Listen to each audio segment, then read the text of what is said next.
Hello friends, welcome to you all. एक बार फिर से आप सभी का स्वागत है हमारे इस ऑनलाइन स्टडी चैनल पे। तो दोस्तों, जैसा कि आप सभी जानते हैं कि आपका यूपी पुलिस का आपका एग्जामिनेशन आज का फर्स्ट शिफ्ट का ख़त्म हो चुका है। तो अगर आपके भी एग्जामिनेशन आने वाले शिफ्ट में है तो आपको ये देखना ज़रूरी है कि क्वेश्चंस कहाँ से पूछे जा रहे हैं और किस पैटर्न के क्वेश्चंस पूछे जा रहे हैं। दोस्तों, सबसे पहले क्वेश्चंस के लेवल की बात करें तो मुझे जो लगता है वो ईजी से वो मॉडरेट पेपर है आपका। ठीक है, हम बात करेंगे सारे ही टाइप के क्वेश्चंस पे, किस टॉपिक से कैसे क्वेश्चंस पूछे गए हैं। इससे पहले सबसे पहले हम जो है देखने वाले हैं यहाँ पे आपके जो जीके क्वेश्चंस है, क्योंकि जीके का जो सेशन है वो काफ़ी लोगों के लिए यहाँ पे थोड़ा सा दिक्कत होता है। तो सबसे पहले हम देख लेते हैं ये आपका जीके का सेक्शन कैसा आया हुआ है, उसके बाद हम बाकी के सेक्शन के ऊपर बात करेंगे। ठीक है, तो आइए जीके का क्वेश्चंस, जो पहला क्वेश्चन हमको यहाँ पे दिख रहा है वो है 113 नंबर। ठीक है, इसमें जो है आपका लिखा हुआ है 113, सॉरी क्षमा कीजिएगा, 114 नंबर क्वेश्चन। ठीक है, अच्छा 113 नंबर क्वेश्चन ये आपके एक बुक से क्वेश्चन पूछा हुआ था कि द स्कारलेट लेटर ये किसकी बुक है, मतलब स्कारलेट लेटर ये किसकी बुक है। तो ये तो मुझे नहीं पता है, इसको आपको देखना होगा। ठीक है, उसका लिखा हुआ which social media platform has a feature called streaks. Streaks आपका आप जानते हैं दोस्तों, थोड़ा भी चलाते होंगे, स्नैपचैट में होता है। तो मुझे जो आ रहा है फ़िलहाल में मैं उसको बताते जा रहा हूँ, बाकी का आप देख लीजिएगा आंसर। और साथ ही साथ आप इसको टेलीग्राम पे मैं इसको अपलोड कर दूँगा पेपर को, वहाँ से आप जाके देख सकते हैं कि कहाँ से क्वेश्चन पूछे जा रहे हैं। ये आप देख सकते हैं कैपिटल ऑफ पल्लव डायनास्टी यहाँ पे हो जाएगा आपका कांचीपुरम। ठीक है, जैसा कि मुझे लगता है। उसके बाद लग रहा है कि फाइनेंशियल एफएसबी का क्या काम है, ये पूछा हुआ है ना। तो इसका हो जाएगा आपका, चार ऑप्शंस लिखे हुए हैं। It provides financial support, financial stability provide करता है। ऑप्शन नंबर डी इसका राइट आंसर होगा दोस्तों। नेक्स्ट है जीएसटी के ब्रांड एम्बेसडर अमिताभ बच्चन हो जाएंगे। ठीक है, उसका लिखा हुआ है which of the following is the boundary between France and Germany. तो ये हो जाएगा आपका यहाँ पे सिगफ्रिड लाइन हो जाएगा। ठीक है, सिगफ्रिड लाइन इसका option number C right answer हमें लगता है कि होगा। ठीक है, DGFT क्या लिखा हुआ है, अंडर द विच मिनिस्ट्री, किस मिनिस्ट्री के अंदर आता है, तो इसको आपको थोड़ा देखना पड़ेगा। ठीक है, ये मुझे नहीं थोड़ा पता है। उसका लिखा हुआ है which element is essential for the production of nuclear energy. तो ये शायद हमें लगता है कि ये आपका यूरेनियम होगा। ठीक है, नोएडा किस ज़िले के अंतर्गत आता है, गौतम बुद्ध नगर के।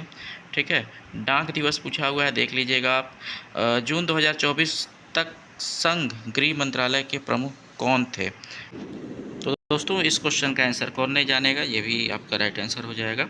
उसका लिखा हुआ है कि इंडियन नेशनल कांग्रेस की स्थापना, तो आप जानते हैं 1885 में की गई थी एयो ह्यूम द्वारा। किसके द्वारा, एयो ह्यूम द्वारा, याद रखिएगा। पहला हवाई अड्डा पहला ये आपका मुंबई शायद राइट आंसर होगा। ठीक है, लिखा हुआ है भारत में व्यवसायियों के लिए सेवाओं हेतु जीएसटी में पंजीकरण सीमा क्या है। तो which threshold for the GST registration for services. दोस्तों ध्यान रखिएगा, दो चीज़ें होती हैं, सर्विसेज के लिए 20 लाख होती है और गुड्स के लिए आपका 40 लाख है। तो 20 लाख इसका राइट आंसर होगा, चूँकि सर्विसेज का पूछा हुआ था। 20 लाख इसका राइट आंसर हो जाएगा। ऐसे ऐसे क्वेश्चन आपसे पूछे जा रहे हैं। ठीक है, यहाँ पे आप देख सकते हैं कई सारे, यहाँ पे एक यहाँ पे आपका कंप्यूटर से भी क्वेश्चन है।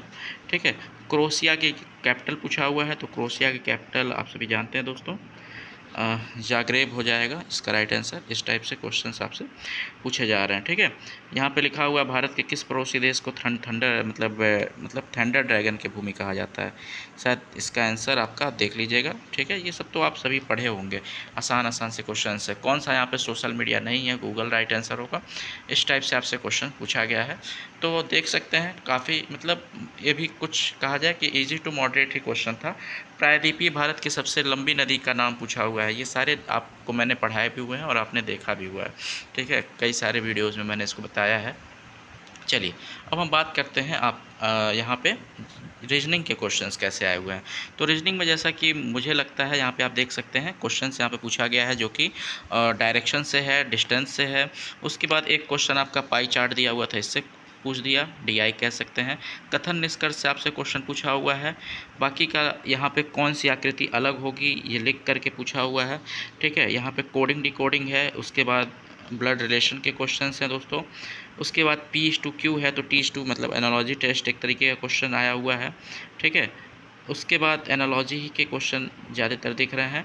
ठीक है, कुछ क्वेश्चंस दोस्तों यहाँ पे देखिए वेन डायग्राम के भी लग रहे हैं। साथ ही साथ नंबर सीरीज़ का क्वेश्चन लिखा हुआ है 25, 36, उसके बाद 49। तो ये साफ साफ देखने से पता चल जाता है 5 का स्क्वायर है, 6 का स्क्वायर है, 7 का स्क्वायर है। तो 8 का स्क्वायर यहाँ पे आना चाहिए, ए की जगह तो 64 होना चाहिए। उसके बाद 9 का स्क्वायर, फिर 10 का स्क्वायर 100 होना चाहिए, ठीक है। फिर 11 का स्क्वायर दे रखा है, तो दोनों का सम पूछा हुआ था, तो 164 इसका राइट आंसर हो जाएगा। इस टाइप से आपसे क्वेश्चंस पूछे जा रहे हैं। इसमें आपको बताना है, ये तो देख कर ही खाली बताना होता है, आप सभी जानते हैं, ठीक है। तो नंबर सीरीज़ से भी आपके यहाँ पे 1-2 क्वेश्चंस पूछे गए, एक और क्वेश्चन यहाँ पे देखने के लिए मिल रहा है। इसमें बड़ा ही आसान सा लग रहा है। 1 का स्क्वायर है, 1 का क्यूब है, फिर 1 का स्क्वायर 3 का स्क्वायर है, 3 का क्यूब है, 5 का स्क्वायर है, 5 का क्यूब है, 7 का स्क्वायर राइट आंसर हो जाएगा, यानी कि 49, ठीक है।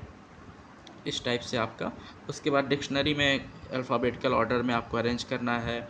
उसके बाद ये वाला क्वेश्चन आप सभी इससे फेमिलियर होंगे दोस्तों, अच्छे खासे, मतलब इजी टू मॉडरेट पेपर ही आप मान सकते हैं। रीजनिंग में ठीक ठाक अटैम्प्ट आप कर सकते थे, ठीक है। वहीं आते हैं मैथ्स के क्वेश्चंस पे।